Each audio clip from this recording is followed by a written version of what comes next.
आज तक रेडियो सुनता है सारा जहां। ज्ञान ध्यान।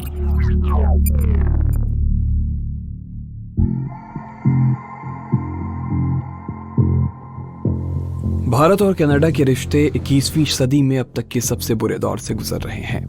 वजह बनी खालिस्तानी हरदीप सिंह निज्जर की हत्या का आरोप कनाडा के प्रधानमंत्री जस्टिन ट्रूडो ने भारत के ऊपर मढ़ दिया। फिर क्या था? बवाल बढ़ा। दोनों देशों ने एक दूसरे के राजनयिक को अपने यहां से निष्कासित कर दिया। भारत ने कनाडा से भारत आने वाले लोगों का वीजा सस्पेंड कर दिया। अब कनाडा सरकार ने तो ये तक कह डाला है कि उसने इसे लेकर खुफिया सबूत इकट्ठा किया है। इसमें ह्यूमन और सिग्नल इंटेलिजेंस दोनों शामिल हैं। कनाडा सरकार के सूत्रों के हवाले से खुफिया जानकारी में कनाडा में मौजूद भारतीय राजनयिकों की बातचीत भी शामिल है। ये भी बताया गया कि ये इंटेलिजेंस सिर्फ कनाडा की तरफ से नहीं मिला, बल्कि इसमें कुछ जानकारियां फाइव आइज इंटेलिजेंस अलायंस की तरफ से भी दी गई थी। आज के ज्ञान ध्यान में इसी अलायंस के बारे में आपको सब बताएंगे, वो असल में है क्या और उसकी नींव कैसे पड़ी। नमस्कार, मैं सूरज कुमार हूं, ये ज्ञान ध्यान है। फाइव आइज पैक्ट 5 देशों के बीच एक समझौता है इंटेलिजेंस शेयर करने का। वो 5 देश हैं America, United kingdom, Canada, New Zealand और ऑस्ट्रेलिया। ये 5 देश फाइव आइज पैक्ट के तहत एक दूसरे से खुफिया जानकारी शेयर करते हैं। इसे ऐसे भी समझ सकते हैं कि और 5 देशों के जासूस और जासूसी एजेंसियां एक साथ काम कर रहे हैं। एक दूसरे को भी जो भी जानकारी चाहिए वो शेयर कर दे रहे हैं। इसलिए अमेरिका और बाकी देश भी इस विवाद पर प्रतिक्रिया दे रहे हैं। अमेरिका और ब्रिटेन ने साफ कहा कि वो कनाडा की इस जांच का समर्थन करता है। वहीं ऑस्ट्रेलिया ने भी कहा कि भारत के खिलाफ लगे आरोप काफी गंभीर हैं। हालांकि इस विवाद पर अब तक न्यूजीलैंड की तरफ से कोई बयान नहीं आया है। लेकिन सबसे बड़ा सवाल यह है कि यह पैक्ट बना कैसे? तो जवाब सुनिए। इस समझौते की बुनियाद दशकों पहले 1946 में विश्व युद्ध के दिनों में पड़ गई थी, लेकिन तब यह खुफिया समझौता केवल अमेरिका और ब्रिटेन के बीच था। शुरू में इसका नाम यूके यूएसए एग्रीमेंट था। 1948 में इस एग्रीमेंट में एंट्री हुई कनाडा की और साल 1956 आते आते अलायंस में ऑस्ट्रेलिया और न्यूजीलैंड की भी एंट्री हो गई। इस अलायंस को दुनिया का सबसे ताकतवर इंटेलिजेंस नेटवर्क माना जाता है। तो पूरे अलायंस का मोड्स ऑपरेंडी क्या है, कैसे ये काम करता है, बता रहे हैं कनाडा के पड़ोसी देश अमेरिका की राजधानी में रहने वाले जर्नलिस्ट रोहित शर्मा।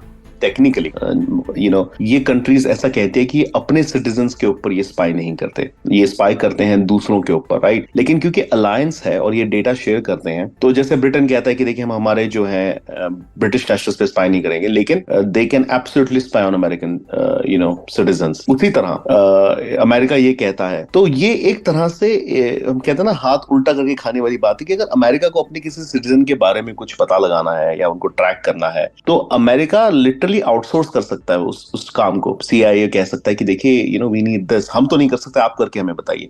तो ये एक चीज है। दूसरा, इन्होंने इसे बांट रखा है।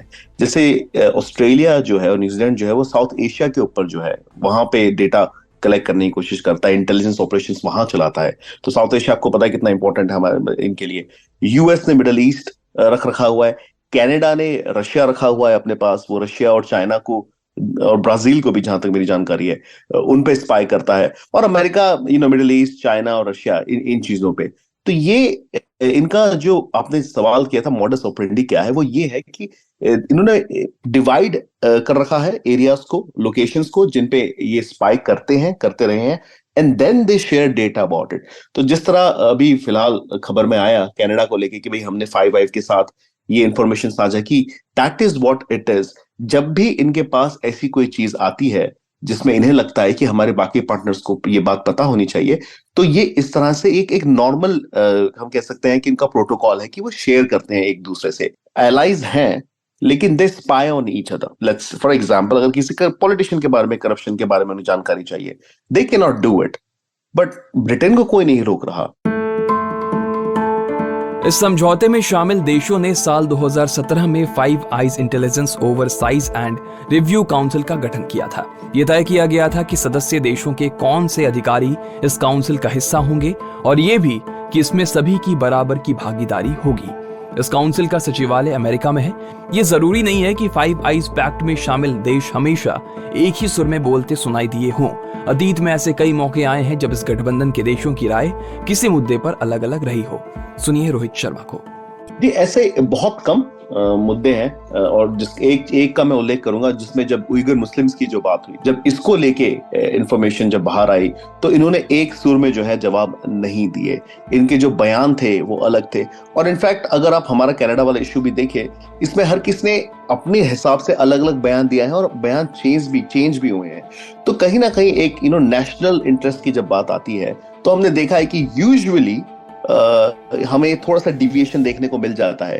क्योंकि अगर फॉर एग्जांपल अगर ऑस्ट्रेलिया के लिए उइगर मुस्लिम, या न्यूजीलैंड के लिए उइगर मुस्लिम का मामला इतना इंपॉर्टेंट नहीं है, तो वो उस पर कमेंट नहीं करेंगे, या उस तरह की चीज वो नहीं बोलेंगे जो शायद अमेरिका चाहे।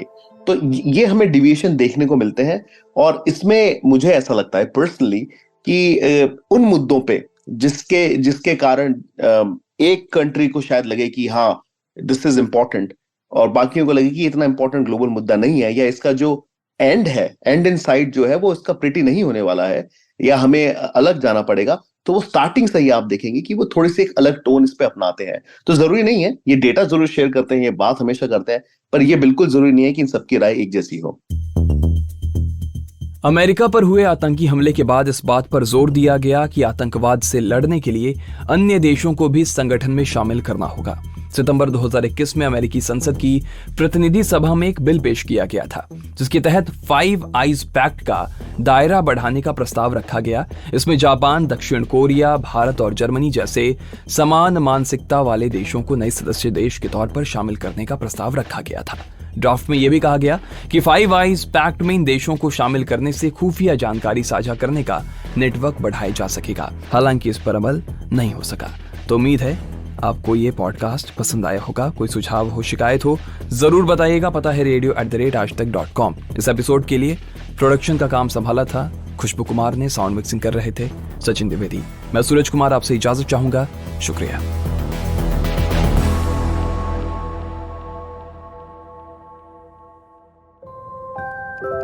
कहानियों का मौसम लौट आया है। किरदार जिनमें सांस ले रहे हैं हमारी रोजमर्रा की जिंदगी के एहसास। किसी आंख से टपका एक खामोश आंसू, किसी जबान पर आते आते रुक गई कोई बात, किसी की दबी हुई शरारती हंसी, किसी की मोहब्बत भरी एक नजर। हर एहसास में ढूंढिए खुद को, क्योंकि ये है स्टोरी बॉक्स।